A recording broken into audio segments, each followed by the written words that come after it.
Hello and welcome to the Laramy-K Optician Works Training Center, where today, after almost 2 years, rather embarrassing, I'm finally getting around to answering that question.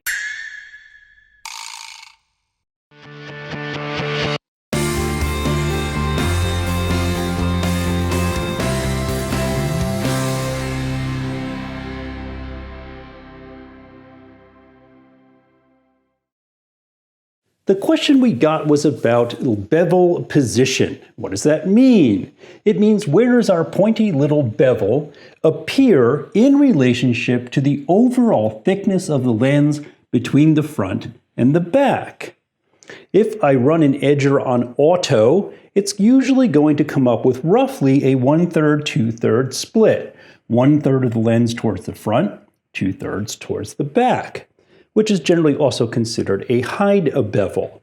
Once I have an edger that I can adjust to go into a guided mode, I choose where I want that to appear. There are times when I want to push my bevel forward and my lens back. Comes in handy sometimes. I'm polarized, and I'm going to show that to you in just a couple of minutes. Or you could push your bevel back and your lens forward, gaining a little bit more cosmetic profile in a higher powered lens. The question we got was about a -7. So if we don't go extreme, but if we start moving this a little bit, kind of come towards the center, which you'll see in the photos, looks a little better. How much control you have depends on your edger, and there are thousands of edgers out there, so I can't really tell you exactly how yours is going to work or what features it offers. Some have frame curve, where you can kind of fool the edger into thinking the frame actually has a different curve than it does. Lens curve, same thing. Position, which is what we're talking about, and you can even sometimes change the angle, which means in theory you could kind of pinch here and then change the overall angle as it would sit in a frame. Comes in handy when you're trying to do wrapped frames. Some edgers will have none, some will have some, and some will have full control. Be different. Set yourself apart from those online retailers. How do you do that? By doing these little kinds of tweaks that make your jobs look better than theirs do. Look, they don't care. They're just concerned about volume. They don't care what it looks like. Robots are spitting this stuff out. Minimum wage employees, they don't care about quality, what it looks like. Just get them out, get them out, get them out. Okay? If you stop and take the time and tweak yours, your -7's going to look a whole lot better than theirs. And you're going to keep a happy customer. This does take some practice. It does take some experience. But these days, you kind of have no choice. You might want to learn this. Practice on single vision CR39, cheapest stuff you can find, uncoated, whatever. Don't practice on your 167 progressive with AR. Bad idea. Get your CR39 lens, single vision, in about the range that these might be. Test, play, get happy with what you've got, then go ahead and run those. There's no book, there's no guide, there's no how-to. Your edger manual isn't going to help you much. I wish they did, but I'm afraid they really don't. How do you get better at this? How do you practice? Well, one, visualize. I'm constantly going on about this, but do it. Stop. Close your eyes. Think about it. Here's my frame. I'm literally standing in the position that the edger is. I need to push the front convex curve out. I need to push my bevel back. Figure out how that works. If you need to, keep a book, take notes so that you can do it again. In the old days, back when you had pattern edgers, and some of you still might, they had a window, and the window had this drawing. It's really easy to tell exactly what it was for. Here's the back of my lens, the front of the lens, there's my beautiful bevel, and you literally had this big knob that you could turn, and your entire carriage on top of it moved, and you could figure out where your bevel was going to end up. Now, of course, you could also turn the knob far enough that it would actually fall off the lens and you destroy it. Not the best situation. New edger, modern edger, they've got those feelers that come out.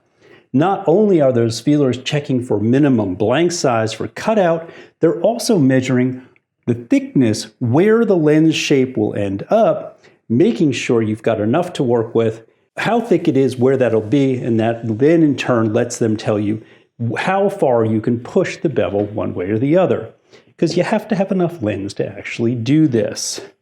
Let's head on over to the bench and let me show you the difference that these settings can make. This is the setup for my photo shoot. I did my 4 single vision -7, and I did a series of polarized lenses. That was a question that had recently popped up on social media, asking if bevel position can help mask that white ring that you sometimes get. I saved the job in the edger.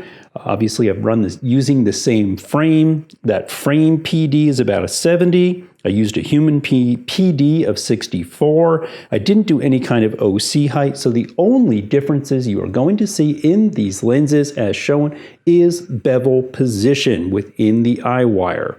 Now, one last thing is this is kind of subjective. I'm not going to tell you that you have to do this, or I'm not going to give you any magic numbers to set your edger to. Just see what you think. This particular edger minus pushes the bevel forward and the lens back, while plus pushes the bevel back and the lens forward.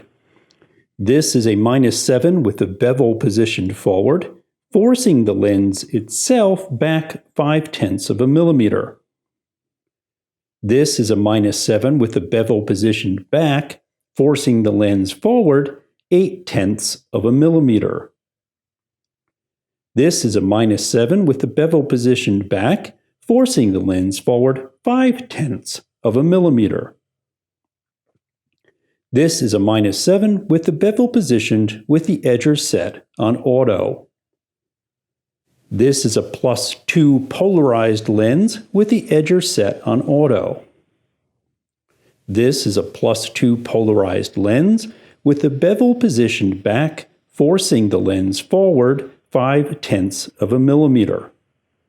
This is a +2 polarized lens with the bevel positioned forward, forcing the lens back 0.5 of a millimeter.